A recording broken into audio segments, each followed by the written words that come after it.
if ever lang halimbawa na nasa position ka na at a certain point in your life na na-realize mo na sa tagal mo na nagtatrabaho tapos hindi naman talaga ikaw nakaka-save or nakukuha o na-achieve yung mga certain goals or wants or dreams na sinet mo sa sarili mo, ah, mainam na talagang mag-ano tayo 'no, ma-establish natin na kailangan pala natin talaga na magkaroon ng other source of income 'no. At kapag dumating ka sa point na nasubukan mo na and then tingin mo ready ka na to go full-time and to give your best, isa sa pinaka-best talaga na industry na palagi kong sinasabi ay highest paid profession ay yung sa sales industry. At, at hindi lang sa sales industry kung hindi, real estate in general, 'di ba? Kumbaga kung ang pera ay nasa sales, ang malaking pera ay nasa real estate sales 'no. Bigyan ko lang kayo ng idea, although mga nababanggit ko na rin sa mga videos ko 'no, na isa isa sa deciding factor ko, siyempre dapat sa law of economics 'no, law of supply and demand 'no.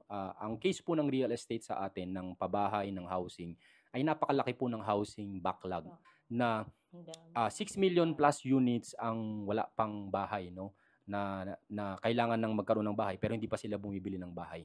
And 6,000,000 units, let's say average mo na lang per house is 1,000,000 per house. 6,000,000 times 1,000,000 that is 6 trillion.